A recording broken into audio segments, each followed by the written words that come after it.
నమస్తే, welcome to టీ15 news. ముందుగా headlines చూద్దాం.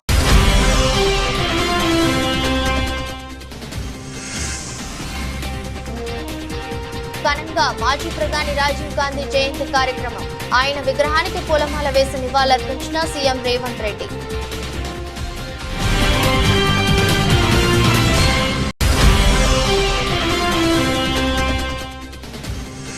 వైద్యుల రక్షణ కోసం నేషనల్ టాస్క్ ఫోర్స్ ఏర్పాటు చేసిన సిజేఐ ధర్మాసనం 3 వారాల్లో మధ్యంతర నివేదిక ఇవ్వాలని ఆదేశించిన సుప్రీం బెంచ్.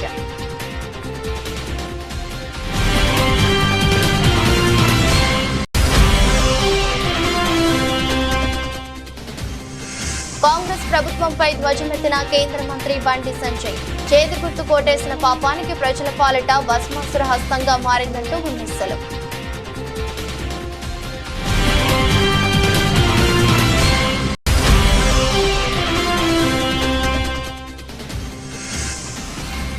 భావోద్వేగంతో కంటతడి పెట్టుకున్న అమెరికా అధ్యక్షుడు. పార్టీ సదస్సులో ట్రంప్పై విమర్శలు.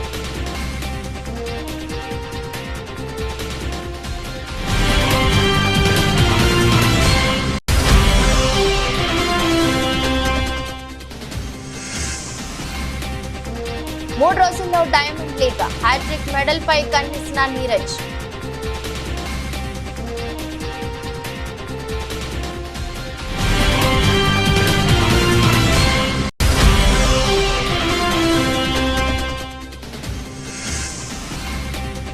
అంతర్జాతీయ మార్కెట్లలో నిరాశజనక ట్రేడింగ్. కుదుపులకు లోనైన భారత స్టాక్ మార్కెట్ సూచీలు.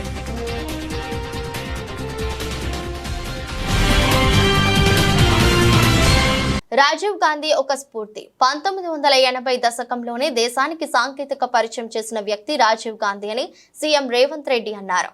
మాజీ ప్రధాని రాజీవ్ గాంధీ జయంతి సందర్భంగా మంగళవారం సోమాజిగూడలోని రాజీవ్ గాంధీ విగ్రహానికి పూలమాల వేసి నివాళులర్పించారు. ఈ సందర్భంగా ఆయన మాట్లాడుతూ, గాంధీజీ స్ఫూర్తితో రాజ్యాంగ సవరణ ద్వారా పంచాయతీరాజ్ వ్యవస్థను మరింత బలోపేతం చేశారు. మహిళలు రాజకీయాల్లో రాణించేందుకు ఆయన ఎన్నో సంస్కరణలు తీసుకొచ్చారని పేర్కొన్నారు. సచివాలయం ఎదురుగా రాజీవ్ గాంధీ విగ్రహం ఏర్పాటు చేస్తామని స్పష్టం చేశారు. డిసెంబర్ 9న సచివాలయం లోపల తెలంగాణ విగ్రహం ఏర్పాటు చేసే బాధ్యత మాదని పేర్కొన్నారు. అలాగే తెలంగాణలో యంగ్ ఇండియా స్పోర్ట్స్ యూనివర్సిటీ ఏర్పాటు చేస్తామని ఆయన తెలిపారు.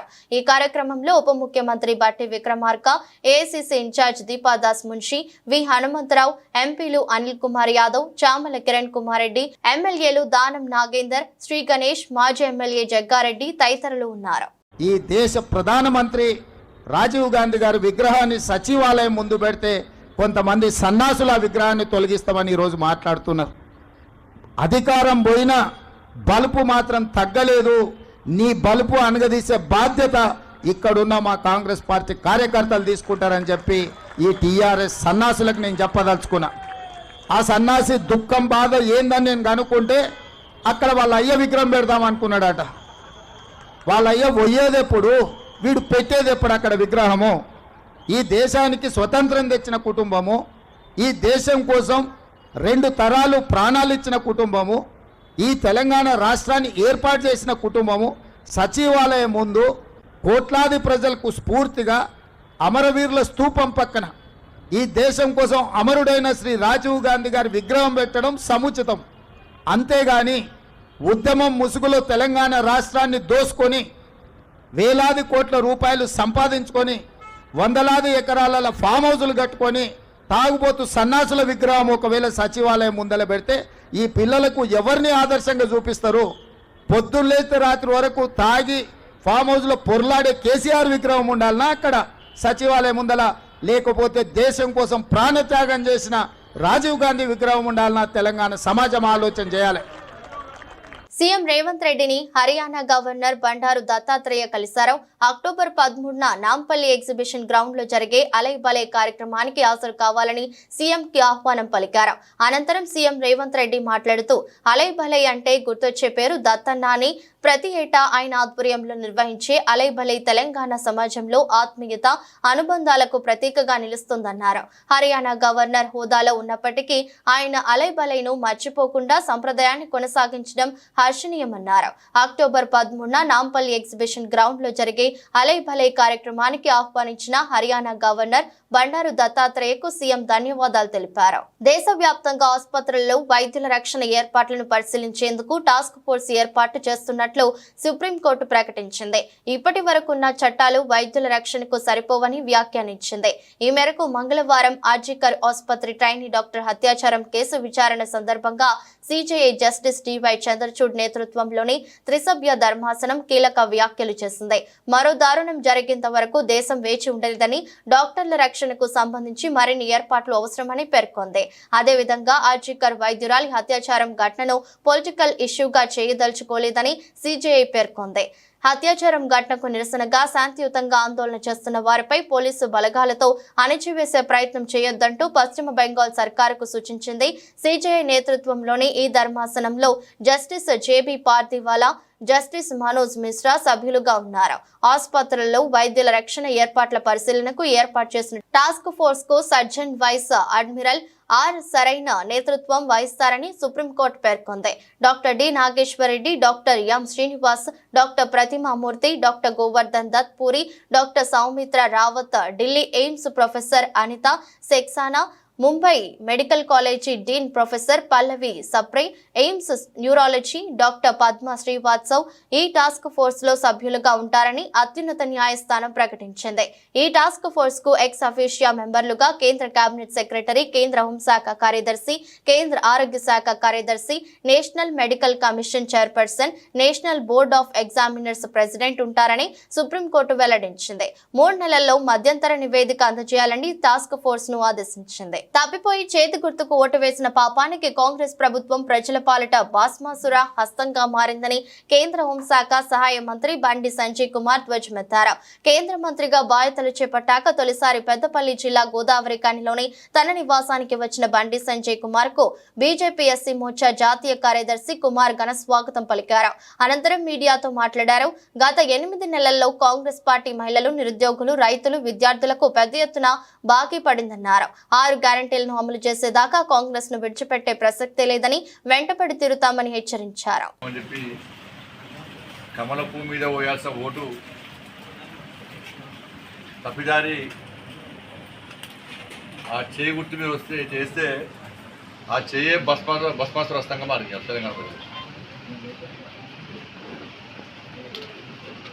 ఏదో ఇది ఒడ్డునవాడేది ఒడ్డుపడ్డ చేపలు లెక్క కొట్లాడుకుంటే ఇద్దరు కాంగ్రెస్ పార్టీ పరిస్థితి ఉండే ఒకటేసారి అధికారాన్ని రాగానే ఇప్పుడు దోసుకుంటూ స్టార్ట్ చేశారు. 6 గ్యారెంటీల విషయంలో చర్చనే లేదు. ఇక 6 గ్యారెంటీల విషయంలో అద్దాల మెడలో కూర్చొని రుణమాఫీ చేస్తామంటున్నారు. నేను మళ్ళా విజ్ఞప్తి డిమాండ్ చేస్తున్నా, రుణమాఫీ విషయంలో మీరు శ్వేతపత్రం విడుదల చేయండి. ఎన్ని లక్షల మంది రైతులకు బ్యాంకులు రుణాలు ఇచ్చినాయి ఈ 10 సంవత్సరాలు? ఎన్ని లక్షల మంది రైతులకు బ్యాంకులు రుణాలు ఇచ్చినాయి? బ్యాంకు లెక్కేంది, మీ లెక్కేంది? మీరు ఎన్నికల్లో ఇచ్చినటువంటి హామీ ఏంది, ఎన్నికల తర్వాత ఇచ్చిన హామీ ఏంది, ఇప్పుడు చేస్తున్నది? ఇదే కాంగ్రెస్ పార్టీ సోనియమ్మ పేరు చెప్పుకొని, అంతమంది ఇంద్రమ్మ పేరు చెప్పి కుంభముచ్చారు. ఇప్పుడు సోనియమ్మ స్టార్ట్ చేశారు. ఇక సోనియమ్మ పేరు చెప్పి సోనియమ్మ బర్త్డే సందర్భంగా 40,000 కోట్ల రూపాయలు మేము మాఫీ చేస్తాం రుణాలు. ఇది ఎవరు? కాంగ్రెస్ పార్టీ చెప్పిందే. ఇది సోనియమ్మ బర్త్డే చెప్పండి. సోనియమ్మ బర్త్డే అయిపోయింది. మరి 40,000 కోట్ల రూపాయల బడ్జెట్ పెట్టాలి కదా శాసనసభలో. ఎంత పెట్టారు? 27,000 కోట్ల రూపాయలు పెట్టారు. సరే, 27,000 కోట్ల రూపాయలు పెట్టారు. మరి ఖర్చు పెట్టింది ఎంత అంటే 16,000 కోట్ల రూపాయలు అంటున్నారు. కేంద్రంతో భాగస్వామి అయి ఉండి చంద్రబాబు ఎందుకు పోలవరానికి నిధులు తీసుకుని రాలేకపోతున్నారని ఏపీ పీసీసీ మాజీ అధ్యక్షుడు శైలజానాథ్ ప్రశ్నించారు. అనంతపురం జిల్లా కాంగ్రెస్ పార్టీ కార్యాలయంలో రాజీవ్ గాంధీ జయంతి వేడుకల్లో ఆయన పాల్గొన్నారు. కాంగ్రెస్ పార్టీ నాయకులు, కార్యకర్తలతో కలిసి ఆయన రాజీవ్ గాంధీ విగ్రహానికి నివాళులర్పించారు.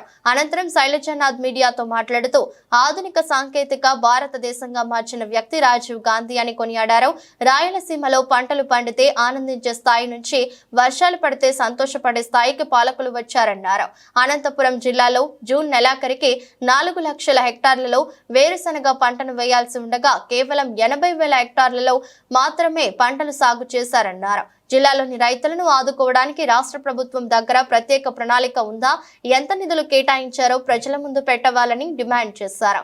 పాలక వర్గాలు తీసుకొచ్చాయి, పాలక పార్టీలుగా ఉన్న ఇద్దరు కూడా ఒక 5 రోజులు 6 రోజులు లాంటి వారం రోజుల పాటు తుంగభద్ర గేటు కొట్టుకుపోవడాన్ని నడిపించారు. ప్రభుత్వాలన్నీ కూడా కంటిన్యూస్గా పనిచేస్తూ ఉంటాయి.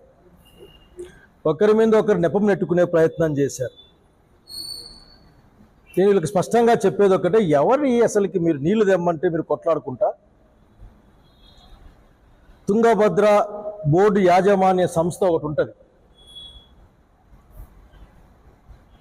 కర్ణాటక ఆంధ్ర ప్రభుత్వాల యొక్క ఆజమాయిషి అన్ను, ఈ 2 ప్రభుత్వాల యొక్క పార్టిసిపేషన్తో అది పనిచేస్తూ ఉంటుంది. తుంగభద్ర నీళ్ళు వచ్చే ముందే వివిధ ప్రాంతాల్లో దాని గేట్లు ఎట్లున్నాయి, తూములు ఎట్లున్నాయి, కాలువ సజావుగా ఉందా లేదా, ఎక్కడైనా చెట్లు పెరిగాయా, ఎక్కడైనా గట్లు కింద పడ్డాయని చూసుకోవాల్సిన బాధ్యత ప్రభుత్వాలపైన ఉంటుంది. కనుక దయచేసి అనంతపురం జిల్లా ఆకలిని లేదా అనంతపురం జిల్లా అన్నదాత యొక్క బాధను మీరు రాజకీయాల్లో వాడేది కాకుండా తుంగభద్ర నీటిని సజావుగా ఇక్కడ తీసుకురమ్మని నేను కోరుతా ఉన్నాను. తుంగభద్ర నీళ్ళొక్కటే అనంతపురం జిల్లాకు అష్యూర్డ్ వాటరు, నికర జలాలు ఏవైనా ఉన్నాయంటే అది హెచ్ఎల్సీలు తప్ప ఇంకొకటి కాదన్న సంగతి అందరికీ తెలిసిన అంశమే. అది దాదాపు 130 టీఎంసీల సామర్థ్యంతో కట్టబడ్డ తుంగభద్ర డ్యాం పూడికతో 100 టీఎంసీలకు అటు ఇటు చేరితే దాంట్లో కర్నూలు పోయే కాలువకి అట్లాగే కర్ణాటకలో ఉన్న కాలువలకు పోగా మనకి 25, 28, 30 మిగిలితే సరిగ్గా వస్తే దాన్ని సజావుగా పంపిణీ జరిగితే అనంతపురం జిల్లాలో పండేది కేవలం 1,45,000 కొద్దిగా ఎక్కువ ఉన్న ఎకరాలు తప్ప ఇంకోటి కాదన్న సంగతి నేను అధికారులకి ఎవరు పరిపాలిస్తుంటే వాళ్ళకి తెలియజేస్తా ఉన్నాను. మీకు తెలిసి విషయం. రైతు రుణమాఫీలో కాంగ్రెస్ సర్కార్ విఫలమైందని మాజీ మంత్రి బీఆర్ఎస్ ఎమ్మెల్యే జగదీష్ రెడ్డి విమర్శించారు. అందరికీ రుణమాఫీ చేయలేదని మంత్రులే చెప్తున్నారన్నారు. ఇప్పటి వరకు రుణమాఫీ లబ్ధిదారుల సంఖ్య స్పష్టంగా చెప్పట్లేదని ఆగ్రహం వ్యక్తం చేశారు. హైదరాబాద్ తెలంగాణ భవన్ లో ఆయన మీడియాతో మాట్లాడారు. తెలంగాణ రైతులకు సీఎం రేవంత్ క్షమాపణ చెప్పాలని డిమాండ్ చేశారు. అలాగే సెక్రటేరియట్ ముందు రాజీవ్ గాంధీ విగ్రహం ఏర్పాటు చేయడంపై జగదీష్ రెడ్డి స్పందిస్తూ అసలు రాజీవ్ గాంధీ అనే ఆయనకు తెలంగాణ పదం తెలుసా అని ప్రశ్నించారు. ఎప్పుడైనా ఆయన ఉపన్యాసాలలో ఎక్కడైనా తెలంగాణ పదాన్ని ఉచ్చరించడం చూపిస్తారా? ఎమ్మెల్యే జగదీష్ రెడ్డి నిలదీశారు. గట్టిగాసారి నుంచి 1200 మంది రైతులు ఉంటే సొసైటీలో ఒక్కరికి కూడా మాఫీ కాలేదు అని అక్కడ అధికారి వాళ్ళు పోతే అసలు ఇంకా మొదలు పెట్టలేదు సొసైటీలకు అని చెప్పిండట. చాలా ఆశ్చర్యంగా ఉంది. చాలా సొసైటీలలో మేము వెళ్ళి అడిగిన చోట సార్ మా సొసైటీలో 2,000 ఉంటే 300 మందికి అయింది, 400 మందికి అయింది అని చెప్తున్నారు. మా గ్రామంలో 700 ఖాతాలు ఉంటే ఇప్పటివరకు 150 మందికి అయింది. తెలంగాణ ఆత్మలేనులు వచ్చి కూర్చున్నారు, తెలంగాణ ద్రోహులు వచ్చి కూర్చున్నారు అక్కడ. అది దురదృష్టం. తెలంగాణ ద్రోహులు వచ్చి కూర్చున్నారు, దురదృష్టం. తెలంగాణ ఆత్మలేనులు, తెలంగాణ ఉద్యమ సంబంధం లేని వాళ్ళు, తెలంగాణ ఆకాంక్షలు తెలియని వాళ్ళు వచ్చి కూర్చోవడం వల్ల ఇది జరుగుతుంది. ఏమిటికండి రాజీవ్ గాంధీ? అసలు రాజీవ్ గాంధీ అనే ఆయనకు తెలంగాణ పదం తెలుసా? ఎప్పుడైనా ఆయన ఉపన్యాసాలలో ఎక్కడైనా ఆయన జీవితకాలంలో తెలంగాణ పదాన్ని ఉచ్చరించినట్టు ఎక్కడైనా చూపిస్తారా? తెలంగాణకు ఆయన ప్రత్యేకంగా ఏమైనా నిధి ఇచ్చిపోయింది ఏమన్నట్టు చూపిస్తారా? తెలంగాణకు ఆయన పీరియడ్లో ఏమైనా ఒక ప్రత్యేకమైన అభివృద్ధి కార్యక్రమమో ఇంకేమైనా పథకం ఇచ్చింది ఏమైనా చూపిస్తారా? ఎట్లా రిలేటెడ్ తెలంగాణకి? మేము రాజకీయ కక్ష సాధింపుల్లో ఉండకూడదు, గత ప్రభుత్వం ఏదో పెట్టుకొని అని చెప్పి దేని జోలి పోలే మేము. వాస్తవానికి ఆనాడే ఉద్యమకారులు కాసు బ్రహ్మానంద రెడ్డి గారి విగ్రహం పీకేస్తాము అని చెప్పేసి పోయినారు.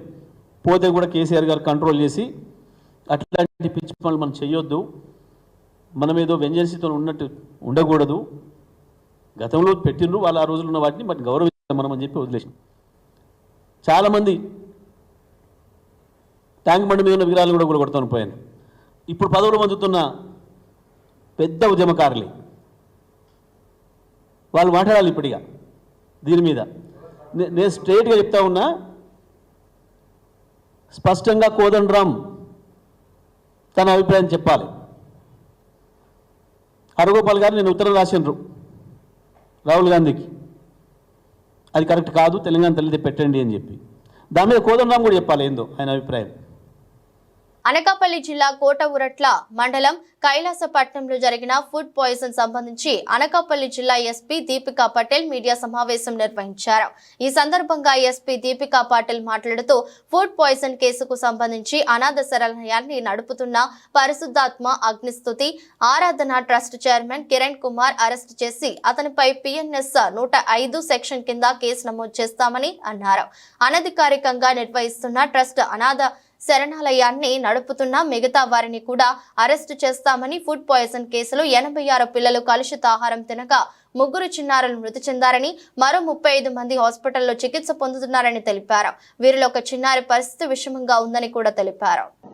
ట్రస్ట్ పెట్టి పాసా ట్రస్ట్ పరిశుద్ధత అగ్నిస్తుతి ఆరాధన సమితి అని ఒకటి పెట్టి ఆ ట్రస్ట్ కింద ఇది ఒక హాస్టల్ నడుపుతున్నారు. ఈ హాస్టల్లో మన ట్రైబల్ ఏరియాస్ నుంచి పిల్లల్ని తీసుకొచ్చి అక్కడ ఉండి వాళ్ళని స్కూల్స్కి పంపించేవాళ్ళు. ఇలాంటి 86 పిల్లలు మన ఈ హాస్టల్లో ఉండేవాళ్ళు. ఈ పిల్లలందరినీ కూడా ఇమీడియట్గా మనం ట్రేస్ చేసి వాళ్ళ ఫోన్ నెంబర్స్ ఐడెంటిఫై చేసి వాళ్ళ పేరెంట్స్కి ఫోన్ చేసి అందరినీ కూడా మెడికల్ ఫెసిలిటీస్కి తెస్తాం జరిగింది. ఇప్పుడు ఇట్లాంటి ఎఫర్ట్ చేసిన తర్వాత ఇప్పుడు ఈ టైంకి మనకి సుమారు 35 పిల్లలు ఇప్పుడు హాస్పిటల్లో ఉన్నారు. అందరికీ కూడా మంచి చికిత్స పొందుతుంది. అండ్ తర్వాత 3 పిల్లలు వి లాస్ట్ ట్రాజికలీ. 2 పిల్లలు చింతపల్లి మండలంలో, ఒక child from Koyyuru mandal have lost their life. ఇది జరిగింది ఎట్లా అంటే సాటర్డే ఈ పిల్లలందరికీ కూడా డొనేషన్లో ఇచ్చిన ఫుడ్ ఏదైతే మార్నింగ్ అరౌండ్ 9 o'clock కుక్ చేశారో ఆ ఫుడ్ ఆఫ్టర్నూన్ లంచ్ టైంకి మిగిలిపోయిన ఫుడ్ వాళ్ళకి డొనేషన్లో ఇచ్చారు. ఆ ఫుడ్ నుంచి ఆ పిల్లలకి రాత్రి డిన్నర్లో పెట్టారు.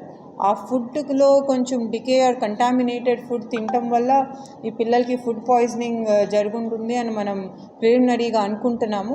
ఆ పిల్లలు నెక్స్ట్ డే మార్నింగ్కి వాళ్ళకి వామిటింగ్స్ అలాంటి ప్రాబ్లమ్స్ మొదలైనవి. దాని తర్వాత ఆ పిల్లలకి చికిత్స ఇప్పించకుండా వాళ్ళని వాళ్ళ పేరెంట్స్ని పిలిపించేసి వాళ్ళ విలేజెస్కి ఏ అయితే ఏజెన్సీ ఏరియాలో ఉన్న విలేజెస్ ఉన్నాయో అక్కడికి పంపించేశారు. సో దానివల్ల ఆ పిల్లల సిచ్యువేషన్ ఇంత సీరియస్ అయిపోయి ఇలాంటి పరిస్థితి వచ్చింది. సో ఇలా చేసినందుకు ఎవరైతే ఆ ట్రస్ట్ నడిపే అతను కిరణ్ కుమార్ అనే అతను ఉన్నారో అతని మీద మనం culpable homicide not amounting to murder అంటే 304 Part 2 పాత IPCలో ఇప్పుడు 105 BNS సెక్షన్లో కేసు నమోదు చేసి అతన్ని అరెస్ట్ చేశాం. ఆల్రెడీ అతన్ని అరెస్ట్ చేస్తాం జరిగింది. ఇంకా దీంట్లో ఇంకా కూడా దర్యాప్తు చేసి అతనితో పాటు అతన్ని ఈ హాస్టల్ నడుపుతంలో ఎవరైనా సహకరించుంటే వాళ్ళని కూడా ఫర్దర్ అరెస్ట్ చేస్తాము. కలకత్తా ఘటనలు దోషులకు ఉరిశిక్ష వేయాలని ఎమ్మెల్యే సతీమణి ప్రతిమ మాజీ మేయర్ కటారి హేమలత డిమాండ్ చేశారు. సోమవారం రాత్రి చిత్తూరు నగరంలోని గాంధీ విగ్రహం వద్ద కలకత్తాలో మహిళా వైద్యురాల మృతికి సంతాపం తెలుపుతూ జన విజ్ఞాన వేదిక సమతా విభాగం ఆధ్వర్యంలో క్రొవ్వొత్తుల ప్రదర్శన చేపట్టారు. ఈ సందర్భంగా మాట్లాడుతూ భారతదేశంలో రోజు రోజుకి మహిళలపైన హత్యలు అత్యాచారాలు పెరిగిపోతున్నాయన్నారు. గతంలో తెలంగాణలో ఇదే విధమైన ఘటన జరిగినప్పుడు అప్పటి ముఖ్యమంత్రి కేసీఆర్ దోషులను ఎన్కౌంటర్ చేసిన ఘటనను గుర్తు చేశారు. ప్రస్తుతం జరిగిన సంఘటనలో కూడా దోషులకు ఉరిశిక్ష వేయాలని డిమాండ్ చేశారు. మళ్లీ ఇలాంటివి పునరావృతం కాకుండా చర్యలు చేపట్టాలన్నారు. మన ఇండియాలోనే ఎక్కువగా ఈ ఘటనలు జరుగుతున్నాయి. అలాగే లాస్ట్ 4 years బ్యాక్ చూస్తే తెలంగాణలో ఇలాగే రాలీ డ్రైవర్లు ఒక అమ్మాయిని ఇలా చేస్తే కేసీఆర్ గారు వెంటనే సూసైడ్ ఎన్కౌంటర్ చేయండి అందరినీ అని చెప్పేశారు. అలా జరిగింది. ఇప్పుడు కూడా కలకత్తాలో జరిగింది కదా, సేమ్ మమతా బెనర్జీ గారు కూడా అలాగే చెప్పారు. ఎందుకు చేయట్లేదు అనేది ఇంకా అర్థం తీవ్రంగా ఖండిస్తున్నాము. ఇలా సంఘటనలు జరగకుండా చూసుకోవాలని పోలీసుల బాధ్యత. అలాగే రక్షణ, అమ్మాయిలకు అసలు రక్షణే లేదు. బయటికి వెళ్ళాలంటే మహిళలందరూ చాలా భయపడుతున్నారు. చూస్తున్నాం కదా మనము. ఇవాళకి ఇప్పటికే చాలా జరిగాయి. అలాగే మాట్లాడాను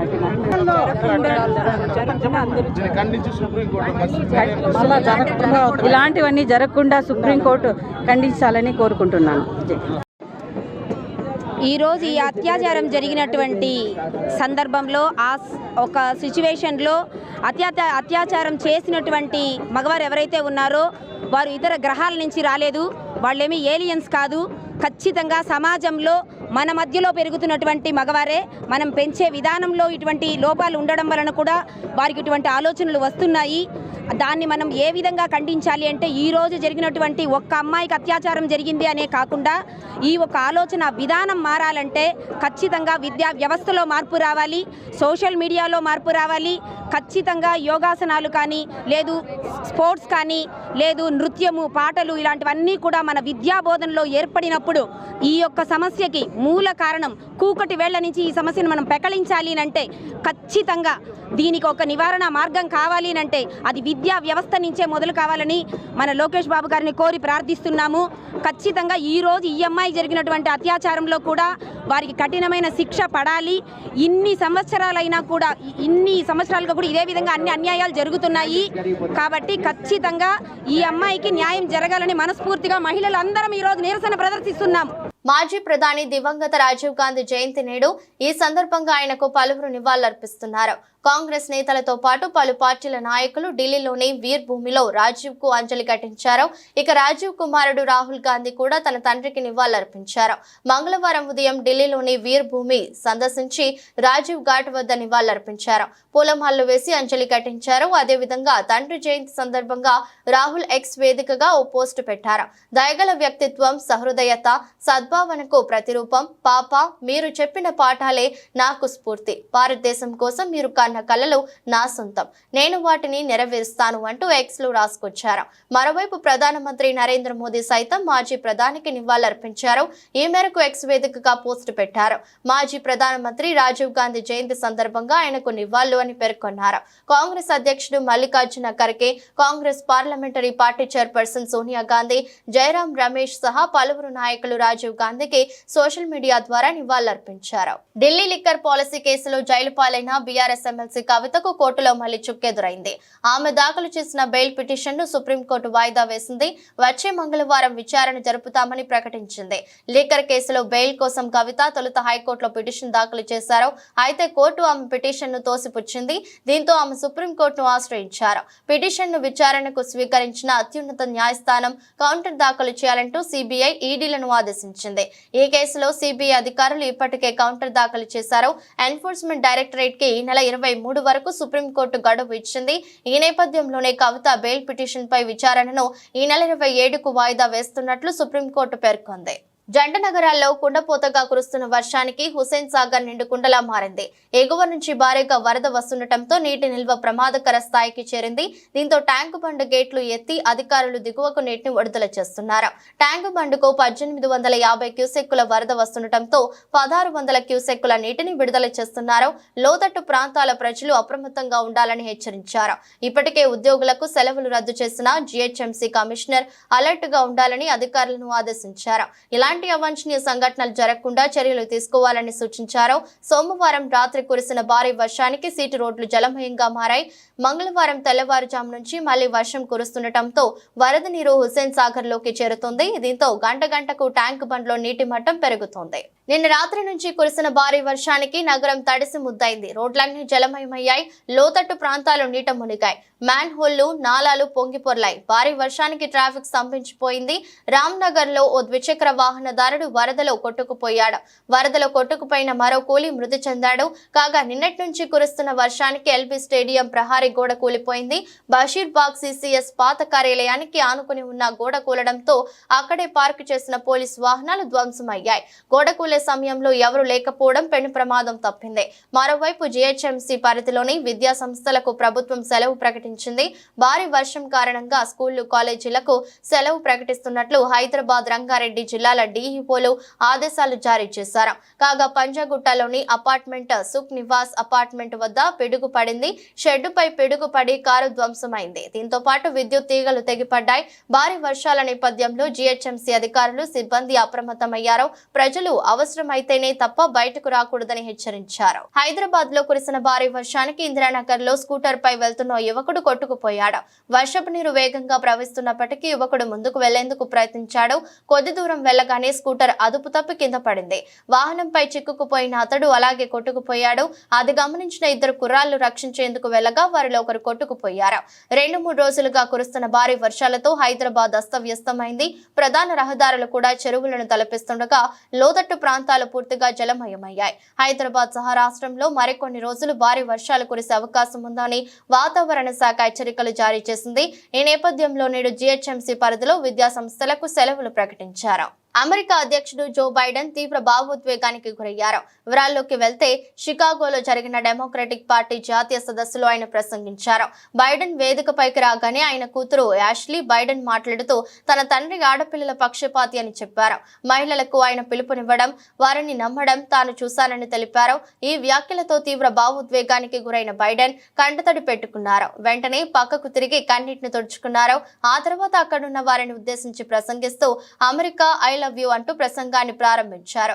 అమెరికా రాజకీయాల్లో హింసకు తావు లేదని, ప్రజాస్వామ్యాన్ని కాపాడాల్సిన బాధ్యత అందరిపై ఉందని బైడెన్ అన్నారు. అమెరికా గౌరవం చాలా ముఖ్యమని చెప్పారు.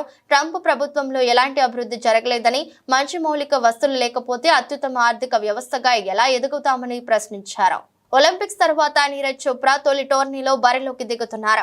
సర్జరీని వాయిదా వేసుకుని మరి లాసాన్ని డైమండ్ లీగ్ లో బల్లెం వీరుడు అడుగు పెడుతున్నాడు. ఇది వరకే 2 సార్లు విజేతగా నిలిచిన నీరజ్ హ్యాట్రిక్ పై కన్నేశాడు.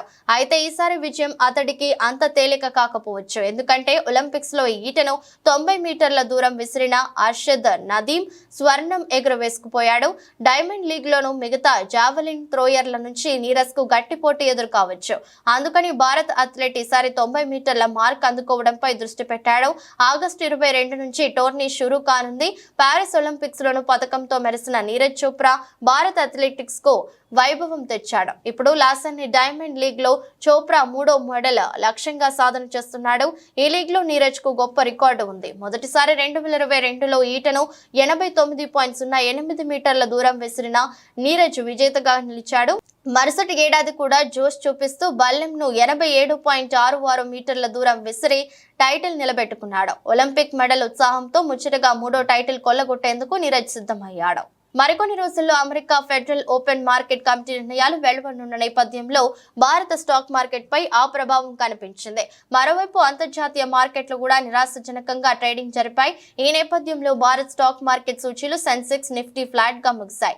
ఇన్వెస్టర్లు ఆచితూచి వ్యవహరించారు. దాంతో సెన్సెక్స్ 12.16 పాయింట్ల నష్టంతో 80,426.68 వద్ద ముగిసింది.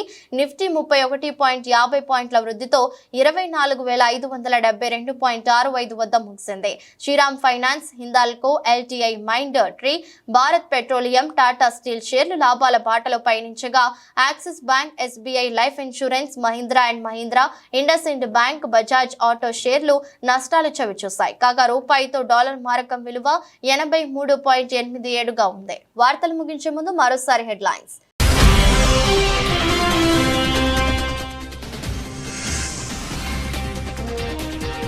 ఘనంగా మాజీ ప్రధాని రాజీవ్ గాంధీ జయంతి కార్యక్రమం. ఆయన విగ్రహానికి పూలమాల వేసి నివాళులర్పించిన సీఎం రేవంత్ రెడ్డి.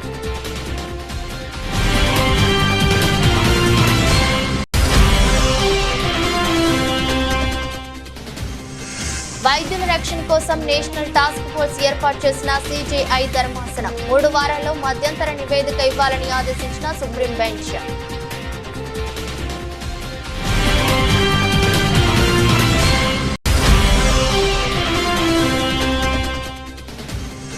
కాంగ్రెస్ ప్రభుత్వంపై ధ్వజమెత్తిన కేంద్ర మంత్రి బండి సంజయ్. చేతి గుర్తు కోటేసిన పాపానికి ప్రజల పాలిట భస్మాసుర హస్తంగా మారిందంటూ విమర్శలు.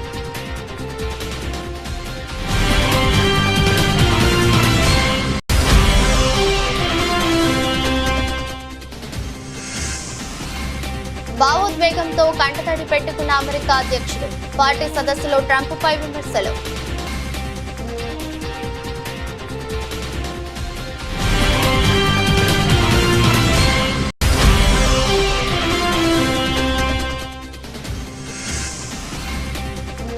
మూడు రోజుల్లో డైమండ్ లీగ్ హ్యాట్రిక్ మెడల్ పై కన్నేసిన నీరజ్.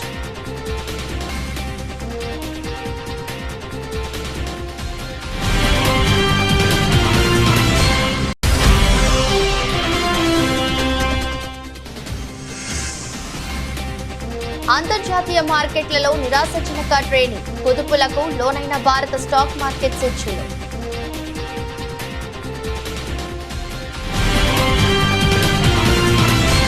ఇది రోజు బులెటిన్. మరో బులెటిన్లో మళ్ళీ కలుద్దాం. అంతవరకు సెలవు. నమస్కారం.